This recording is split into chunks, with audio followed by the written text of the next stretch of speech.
Hello everyone, welcome back to our channel. आज हम बात करेंगे पेट्स की ग्रूमिंग के बारे में कि ग्रूमिंग पेट्स में क्यों ज़रूरी है एंड आपको कितने इंटरवल में करना चाहिए। तो आज हमारे पास एक बहुत ही प्यारा सा पेट है, इसका नाम वीनस है। हम कोशिश करेंगे कि आपको प्रैक्टिकल करके दिखाएं ताकि आपको अच्छे से समझ आए एंड आप उसको फॉलो कर सकें। तो देखो, सबसे पहले अगर बात की जाए कि ग्रूमिंग क्यों नेसेसरी है, वाई इट्स नेसेसरी। तो देखो, ग्रूमिंग अगर आप रेगुलर करते हैं तो आपका पेट क्लीन रहता है, साफ सुथरा रहता है, सुंदर दिखता है। साथ में ही हम जब ब्रशिंग करते हैं तो उसके ब्लड सर्कुलेशन बढ़ता है। कोई अगर एक्टोपैरासाइट्स होते हैं उसकी बॉडी पे तो वो हम अर्ली हमें पता लग जाता है ना, हम उनको हटा सकते हैं, जिससे कि स्किन इन्फेक्शंस के चांसेस भी कम होते हैं। और सबसे ज़रूरी बात, जब आप ग्रूमिंग करते हैं तो आप आपके पेट के साथ एक कनेक्शन बिल्ड करते हैं, तो एक पॉजिटिव बॉन्डिंग बनती है आपकी और आपके पेट में, जो कि बहुत ही ज़रूरी है। एक हैप्पी हॉर्मोन्स रिलीज होते हैं, आपका पेट भी हैप्पी रहता है, आपको भी बड़ी अच्छी फीलिंग आएगी करने के बाद में, आप उससे कनेक्टेड फील करेंगे।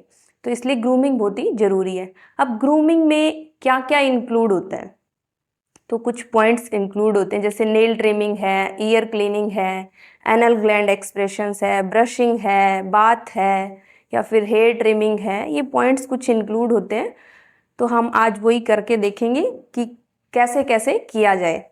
तो देखो, जो नेल ट्रिमिंग होती है, नेल ट्रिमिंग कितने टाइम में करना चाहिए, ये इंडिविजुअल टू इंडिविजुअल थोड़ा वेरिएशंस होती है। किसी के नेल्स फास्ट ग्रो करते हैं, किसी के कम करते हैं। एंड अगर एक पप्पी की बात की जाए तो उसमें थोड़ा फास्ट ग्रो होते हैं, इतना वीयर एंड टीयर नहीं होता, क्योंकि रफ सरफेस पे हम अवॉइड करते हैं कि उसको बाहर मत ले जाओ रोड पे। और जैसे ही एक पेट थोड़ा बड़ा होता है तो क्या है कि वीयर एंड टीयर बढ़ जाता है। जब रोड पे घूमता है, रफ सरफेस पे वॉक करने के लिए जाता है, तो वीयर एंड टीयर बढ़ जाता है, तो रिक्वायरमेंट्स थोड़ी सी कम हो जाती है। यानी कि आप ये कह सकते हो कि ड्यूरेशन जो है ट्रिमिंग का, नेल ट्रिमिंग का, वो बढ़ जाता है। एंड जैसे ही सीनियर डॉग होता है, उसकी एक्टिविटी लेवल कम होती है, तो अगेन जो है ग्रोथ आपको थोड़ी सी ज़्यादा नज़र आएगी। तो आपने कैसे करना है, तो देखो, ये जो है नेल्स का जो वाइट पोर्शन होता है वही कट करना होता है। जो जहाँ तक वेन अगर ब्लड सप्लाई आ रही है, रेडिश पोर्शन है, उसको कट नहीं करना है।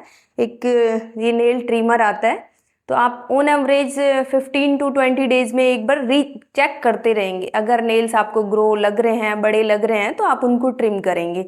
एंड स्पेशली आपने जो ध्यान रखना है, ये जो साइड वाला नेल होता है ये काफ़ी बड़ा हो जाता है, क्योंकि ये ज़मीन पे टिकता नहीं है, इसमें वीर एंड टीयर होती नहीं है, तो इसकी ग्रोथ कंटिन्यूसली बढ़ती जाती है।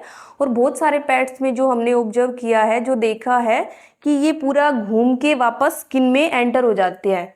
एंड वहाँ पे फिर इरिटेशन, कंटिन्यूसली इरिटेशन की वजह से एब्सेस भी बन जाता है कई बार। एंड पेट को कंटिन्यूसली पेन फील होता है, वो लिम्प करके चलता है, एंड आपको पता ही नहीं चलता कि रीज़न क्या है। एंड रीज़न सिंपल कि वो नेल जो है अंदर उसको स्किन में घूम के पूरा पियर्स कर रहा है। तो आपने ये रेगुलरली 15 to 20 डेज में चेक करना है। अगर आपको बड़े लगते हैं तो आप उनको ट्रिम करेंगे। तो आपने वाइट पोर्शन जो है वो उसको कट करना है। एंड ध्यान रहे कि आपने एक्सेस नहीं करना कट, उसको बेशक से थोड़ा सा कम कर देंगे, क्योंकि जैसे ही अगर ज़्यादा कट करते हैं तो उसमें ब्लीडिंग के चांसेस रहते हैं। और ब्लड हमेशा आने की कि ब्लीडिंग ना हो जाए, ब्लीडिंग होगी तो फिर स्टॉप नहीं होगा। तो इस चीज़ का आप ध्यान रखेंगे। इस तरह से आप नेल्स को ट्रिम कर सकते हैं। दूसरा है कि ईयर क्लीनिंग। तो देखो, नॉर्मल ईयर में वैक्स बनती है, हमें उसको क्लीन करते रहना चाहिए। अब बात आती है कि कितने ड्यूरेशन में क्लीन किया जाए। तो इंडिविजुअल टू इंडिविजुअल इसमें भी वेरिएशंस रहती हैं, बट ऑन एवरेज अगर बात की जाए तो आपको 15 to 20 डेज में उसके ईयर्स को क्लीन करना है। अब क्लीन कैसे करना है, उस क्लीनिंग के दौरान कई बार क्या होता है कि अगर मान लो ईयर इन्फेक्शन हो गया है, तो उसमें रेगुलर क्लीनिंग भी मांगता है, थोड़ा जल्दी क्लीन किया जाए, ईयर ड्रॉप्स भी डाले जाएं। उस केस में आप अपने वेट से कंसल्ट करेंगे। लेकिन अगर आप रेगुलर क्लीनिंग करेंगे ईयर्स की, तो चांसेस बहुत ही कम रहेंगे कि ईयर इन्फेक्शन हो। अब करना कैसे है आपने, कि एक ईयर क्लींजर आता है, आप कोई भी एक अच्छा सा ईयर क्लींजर ले सकते हैं। उसके ईयर्स में ऐसे आप पोर करेंगे पूरा, और उसको राउंड सर्कुलर मोशन में मसाज करेंगे। तो उससे क्या होगा, जो वैक्स होगी वो डिजोल्व होके थोड़ा अपसाइड आ जाएगी एंड आपको फिर कॉटन से उसको क्लीन कर देना है। तो उसमें जो भी डर्ट रहेगी, जो भी उसमें वैक्स रहेगी वो क्लीन हो जाएगा। साथ में इसमें क्या है कि आपको पता भी लग जाएगा कोई एक्टोपैरासाइट्स लगे हुए हैं ईयर में, कोई माइट्स का इन्फेक्शन है या फिर कोई स्क्रैच मार्क्स है, उसमें जिस तरह का भी कोई इन्फेक्शन है तो वो भी नज़र आ जाता है। तो रेगुलर क्लीनिंग करेंगे आपको तो आप देखेंगे कि आपकी पेट्स जो है ईयर को स्क्रैच भी कम करेंगे, हेड को शेक भी कम करेंगे, इसमें ईयर के इन्फेक्शंस भी नहीं होंगे। कई बार क्या होता है कि ईयर इन्फेक्शंस की वजह से या फिर कोई पैरासाइट है उसकी अगर है उसमें तो वो स्क्रैच ज़्यादा करता है एंड फिर कैपिलरीज बस्ट हो जाती है, ईयर हिमेटोमा बन जाता है। तो उस तरह की प्रॉब्लम्स नहीं आएंगी अगर आप रेगुलर ईयर क्लीन करेंगे।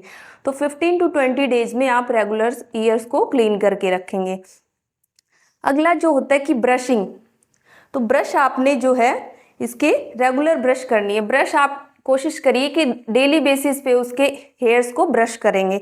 तो अलग अलग ब्रश आती हैं, वो आपकी पेट जो है उसकी कोट की लेंथ क्या है उसके बेस ऊपर आप चूज कर सकते हैं कि कौन सा उसमें ब्रश ज़्यादा अच्छा काम करेगा एंड उसके अकॉर्डिंग आप उसको ब्रश करेंगे। तो आप रेगुलर उसको ब्रश कैसे करना है, देखो जो हेयर्स की डायरेक्शंस होती हैं उसी डायरेक्शन में आप उसको ब्रश करेंगे। ऐसा नहीं कि जैसे आपकी पेट के हेयर की डायरेक्शन ऐसे है और आप ऐसे ब्रश कर रहे हैं, ऐसे नहीं करना, आपने इस डायरेक्शन में करना है।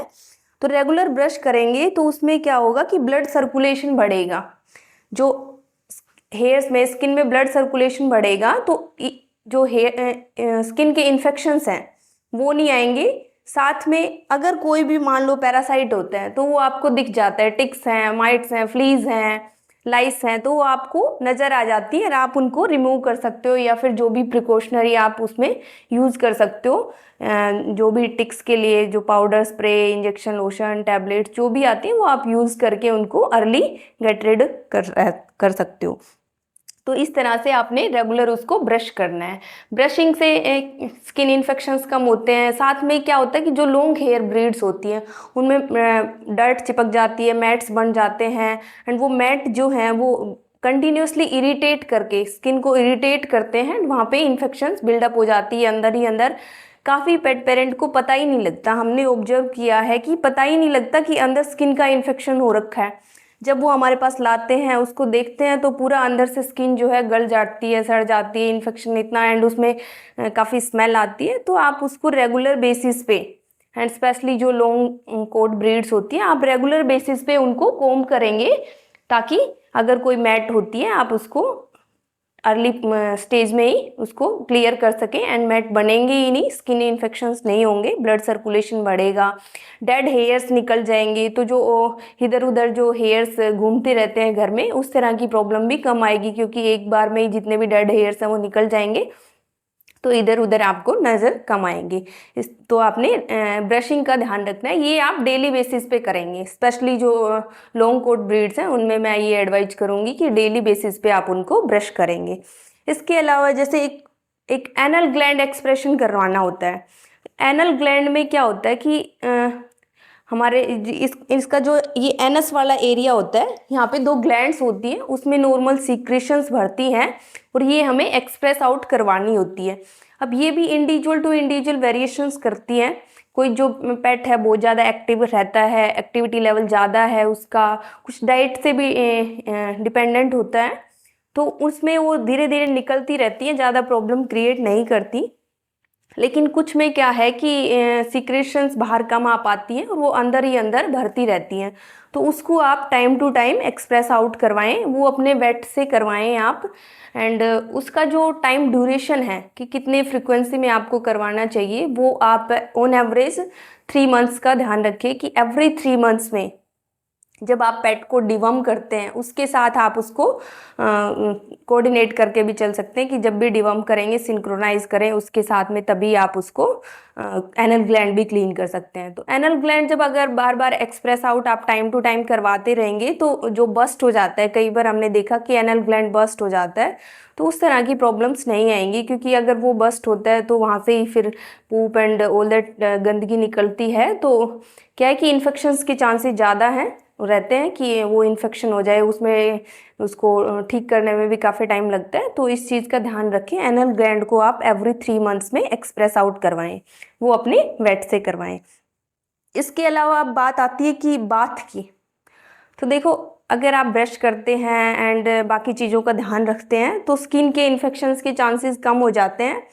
तो बाथ की जो आपको रिक्वायरमेंट है वो भी कम हो जाती है। साथ में बाथ का क्या रहता है कि वो इंडिविजुअल टू इंडिविजुअल वेरी करता है। अगर आपका पेट बाहर जाता है, मिट्टी में खेलता है, तो उसको रिक्वायरमेंट थोड़ी ज़्यादा होती है। प्लस जो है ऐसे मान लो शॉर्ट हेयर्स हैं एंड घर के अंदर ही रहता है, इंडोर ही रहता है पेट, तो गंदा कम होता है। स्पेशली गर्मियों में अगर एसी में रहता है तो इतनी रिक्वायरमेंट नहीं पड़ती। लेकिन अगर वही पेट बाहर रहता है एंड मिट्टी में भी जाता है, पानी में भी जाता है, तो उस केस में घास में जाता है तो रिक्वायरमेंट उसकी बढ़ जाती है। फिर भी आप जो ड्यूरेशन है, डेली बेसिस पे बात नहीं देंगे। आप इस चीज़ का ध्यान रखेंगे कि डेली बेसिस पे बात नहीं देना होता। एंड उसको जो ड्यूरेशन है वो आप मिनिमम 10 डेज का गैप रखेंगे। कई बार क्या होता है कि अगर स्किन का कोई इन्फेक्शन है, उस केस में आपका जो वेट आपको एडवाइस करता है कि 7 डेज में करना है, 10 डेज में, 15 डेज में, उस केस में आप वैसे फॉलो करेंगे। अदरवाइज आप उसको मिनिमम 10 डेज, बाकी आप 1 मंथ के ड्यूरेशन पे भी अगर गंदा नहीं होता तो 1 मंथ का ड्यूरेशन आप रख सकते हैं। लार्ज हेयर्स होते हैं, अगर मान लो लॉन्ग कोट ब्रीड्स हैं, उसमें आप थोड़ा सा जल्दी कर सकते हैं गर्मियों में स्पेशली। एंड अगर आप रेगुलर ब्रश करते हैं तो वही फ्रीक्वेंसी थोड़ी सी कम हो जाती है, रिक्वायरमेंट कम हो जाती है। एंड ये ध्यान रखें, कई बार क्या होता है कुछ लोग जो शैम्पू यूज़ करते हैं वो ह्यूमन बींग वाला यूज़ कर लेते हैं। आपने वो शैम्पू यूज़ नहीं करना है। पेट्स की जो स्किन होती है उसका पीएच का भी डिफरेंस होता है। साथ में क्या होता है कि हमारी बॉडी पे ऑयल ग्लैंड्स होते हैं, ऑयल थोड़ा ज़्यादा सीक्रेट होते हैं। पेट्स में जो है नेचुरल ऑयल्स कम सीक्रेट होते हैं।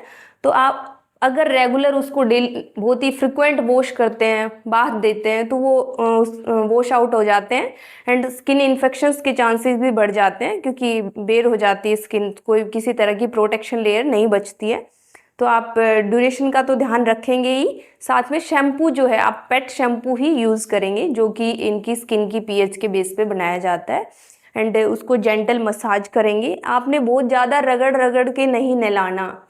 क्या होता है कि बहुत ही रगड़ रगड़ के नहलाते हैं तो उसमें ज़्यादा ऑयल्स वॉश आउट हो जाते हैं, ड्राइनेस आ जाती है। तो आपने एक जेंटल हैंड से, आप ब्रश भी यूज़ कर सकते हो, जो बाथ ब्रश आती है, जेंटल हैंड से आपने उसको मसाज करना है पूरा। थोड़ा पहले रिंस करके देन शैम्पू आपने अप्लाई करना है, थोड़ा मसाज करना है। आफ्टर शैम्पू आपने उसको प्रॉपर क्लीन करना है, वाटर से रिंस कर उसको प्रॉपर रिंस करना है। ध्यान रहे, कई बार क्या होता है कि इधर शैम्पू रह जाता है या फिर बेली पोर्शन पे शैम्पू रह जाता है, पीछे टेल वाले पोर्शन पे शैम्पू रह जाता है, तो वो आप ध्यान रखेंगे, उसको अच्छे से क्लीन करेंगे। एंड वही सेम अगर मान लो गंदा जहाँ से होता है, ज़्यादातर पोज है, बेली पोर्शन है, टेल वाला एरिया है, वही गंदा ज़्यादा होता है, तो वहाँ पे आपको उसको अच्छे से मसाज करके उसको क्लीन भी करना होता है। एंड उसको रिंस प्रॉपर करके आपने ड्राई प्रॉपर करना है उसको। आप ब्लो ड्रायर यूज़ कर सकते हो, आप टॉवल ड्राई कर सकते हो उसको।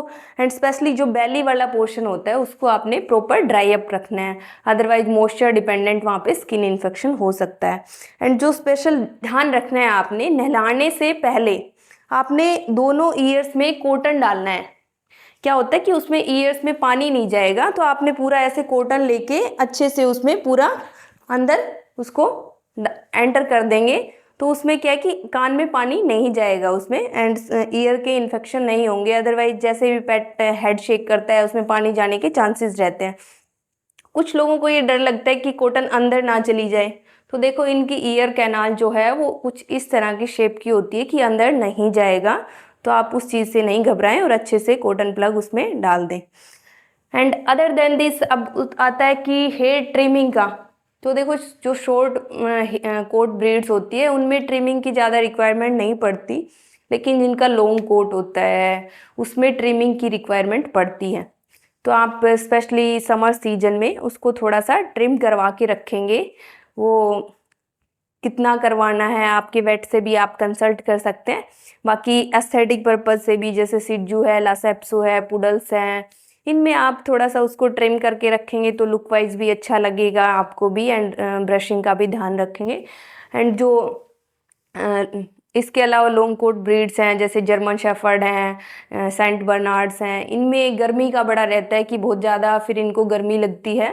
एंड कुछ जैसे लेब्राडोर्स हैं, गोल्डन रिट्रीवर्स हैं, उनमें हेयर फॉल की प्रॉब्लम काफ़ी ज़्यादा आती है। तो अगर आप उसको ट्रिम करके रखते हैं स्पेशली समर्स में, तो उसमें उसके बेनिफिट्स काफ़ी होते हैं। नंबर 1 तो आप उसको गर्मी नहीं लगेगी, थोड़ी सी गर्मी कम हो जाएगी। दूसरा जो है, इसके साथ में अगर कोई एक्टोपैरासाइट इन्फेस्टेशन होता है, टिक्स का, फ्लीज का या फिर लाइस का, तो वो भी उसके साथ में क्लियर हो जाती है। एंड फिर आपको इजीली वो विजिबल होता है अगर कुछ होता है तो, एंड आप अर्ली स्टेज में उसको क्योर कर सकते हो। अदर देन दिस उसमें जो है, अगर आप रेगुलर ट्रिम करके रखते हैं तो हेयर फॉल की प्रॉब्लम भी, आपको जो प्रॉब्लम फील होती है कि पूरे घर में हेयर ही हेयर हैं, किचन में भी हेयर, खाने में भी हेयर्स आ रहे हैं, तो उस तरह की चीज़ें जो हैं वो प्रॉब्लम्स आपकी काफ़ी हद तक सोल्व हो जाएंगी। तो रेगुलर आप उसको स्पेशली समर्स में उसको ट्रिम करके रखें। एंड जो छोटी ब्रीड्स होती हैं उनमें अगर देखो रेगुलर आप कोम्ब करते हैं तो मैट्स नहीं बनेंगे, तो आपको बिल्कुल जीरो करवाने की ज़रूरत नहीं है।